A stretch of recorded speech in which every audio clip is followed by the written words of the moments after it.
Hey there everyone, this is Shockwave, and today I'll be doing a commentary video in this special matchup between ChroahCresta and myself. So a little bit of hero on hero action here.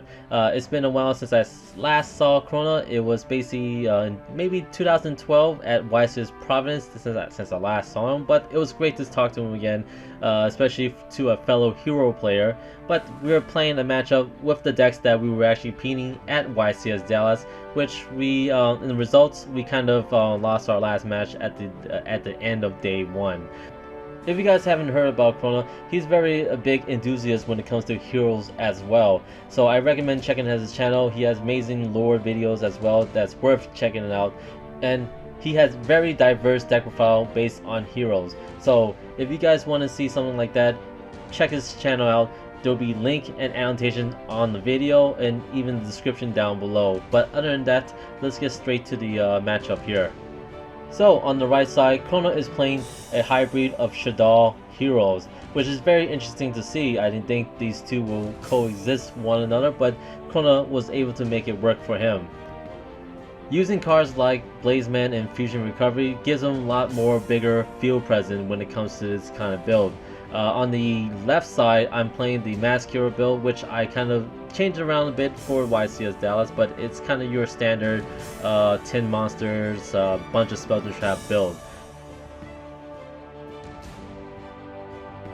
So as you can see, I started my first turn with the Mass Change play, setting up my field so I can bring out Dark Law in any time on his turn, as well as bringing out Diamond on my next turn, allowing him to only fuse with monsters from his hand or field. So with this, I can actually use Diamond's effect also to negate his Dark Monster effect. And knowing that he was going to go for Construct, my Mirror Force was the card that I can just get rid of. I was surprised to see that he was playing Gores. It has been a while since I actually seen that card being played, but I Solemn Warn in it, so prevented it from being special summoned. But I could have done the same thing with activating Diamond's effect and just have the Solemn Warn save for later, such as using it on the Shaddoll fusion if he actually top decked it. But ChroahCresta just scooped and just went directly to game 2, which now he's starting off first, and as you can see, he's going aggressively, making a lot of plays here, making sure that he can play all his available cards in his hand before I can bring out my cards like Dark Law or Diamond out again.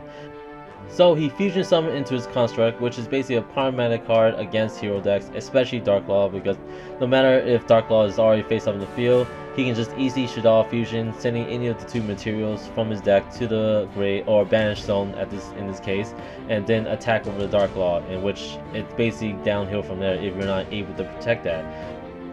So I finally started my turn, and it's not really good opening hand I have, and the only play I could actually do at this time was either Hero Lives or the Goblinberg into the Shadow Mist, but I went to the Hero Lives so I can actually exceed summon more after I get the Shadow Mist from the Hero Lives and with the Mass Change. But unfortunately, Chroah did have the El Shaddoll, so he infused into his window, preventing me only special summoning once.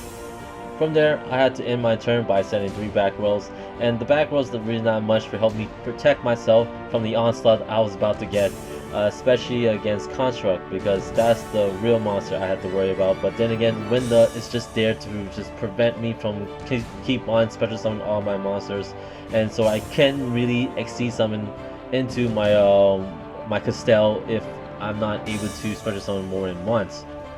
What makes matters worse is that I have a face down warning, which is basically dead at this point since he did all his special summon already in his first turn, as well as I took that 22 hit, making it a dead card at this point unless he's playing cards like Upstart Gone just give me an extra boost. But he's not gonna special summon any more monster since he already has a really big board present on his side of the field. Since he knows that I don't have the Mirror Force, he's gonna bring more monsters out to the field, so he flip summon his Falcon, special summon the Schemata, so the Schemata could be there if he needs to get rid of one of my problematic cards, like if I had another Dark Law on the field, Schemata could be a easy card to answer that situation. So I activate Call Hunter during the end phase, allowing me to special summon my Shadow Mist. This way I can normal summon Bowman on my next turn, and Exceed summon into Castell so I can get rid of Winda or Construct. At this point, I chose Construct, but yet, looking at it back right now, I could have just chose Winda, and leaving Construct on the field. When Construct try to attack, it could actually just destroy my monster, and so I don't lose any life points. But he does have this Kamala face down the field, which it could just easily flip face up, destroy my Castell, and then attack me directly for game with one of the two monsters. But either way, Chroah still had this game in his favor. There was not much I can do, and I had to reveal what I had because there was nothing I could have done at this point. Winda really did suppress a lot of my plays.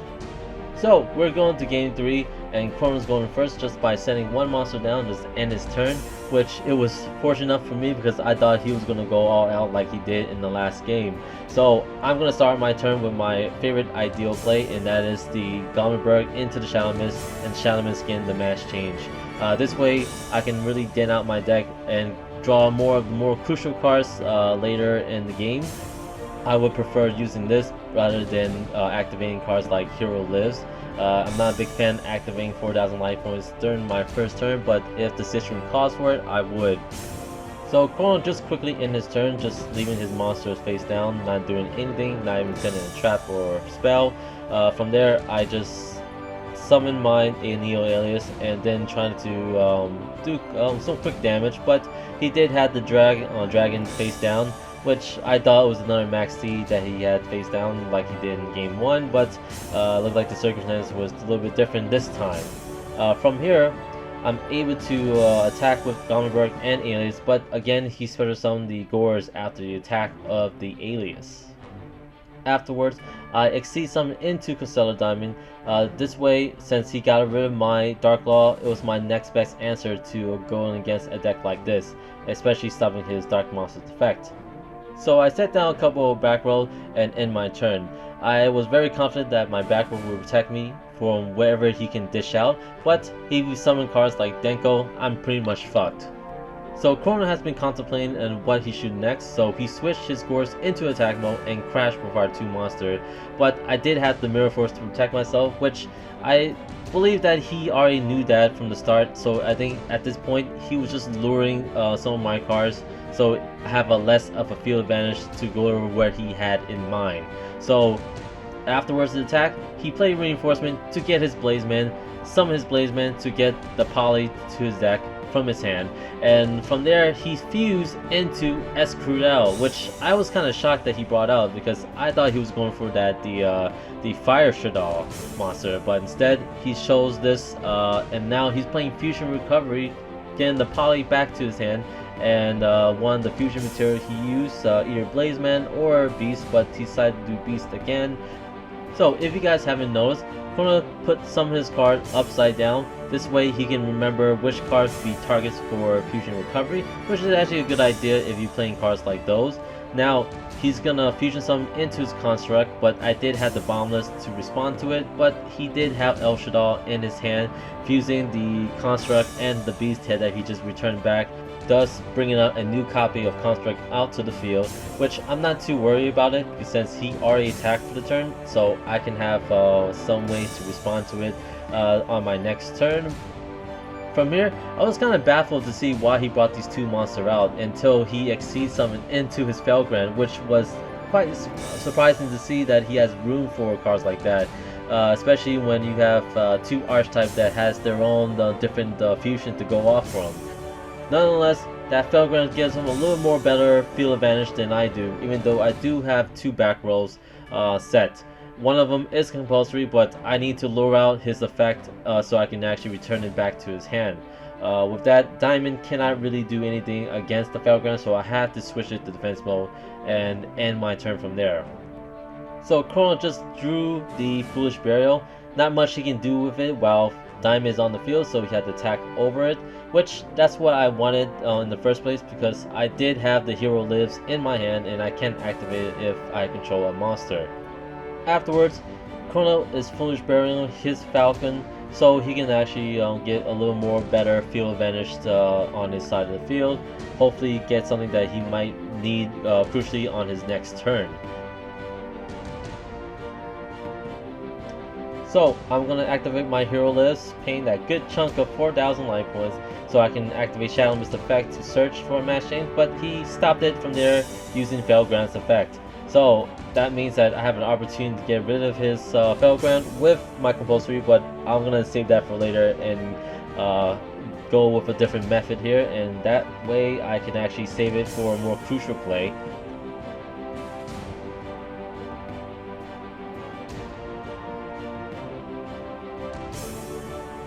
So I'm going to Exceed Summon into Castell, but first I need to search out more monsters, so I'm going to play the Reinforcement in the Harmony in my hand, so I can search out for the Goblinberg, so Goblinberg can special summon the Shadow Mist from my hand. This way I can have more board present onto the field, just in case this plan goes wrong for somehow. It's really painful to see me doing this combo, especially when I want to utilize the Shadow Mist searching effect as much as possible, but the priority of getting rid of Felgrand is the higher than using the match change for Dark Law later on during this game. So I finally got rid of the Felgrand, and from this I'm not going to attack his face down Falcon, because usually when you know your opponent has a face down Falcon, you just leave it alone and have them manually flip summon itself, so that way whoever they bring out, they can't flip it face up. But on his turn, he actually did flip summon his Falcon, allowing him to special summon the construct from his grave to the field, and then using the two to fuse with the Shaddoll in his hand. But I did have the evacuation device to stop all that, and basically sealing the deal for myself in this matchup. So that's pretty much it. If you guys like this video, please like, comment, subscribe, and if you guys want to see a deck profile or any more matchup of Shaddoll heroes, check out ChroahCresta's video. You guys will definitely enjoy it like I did. This is Park from Team Shockwaves, signing out.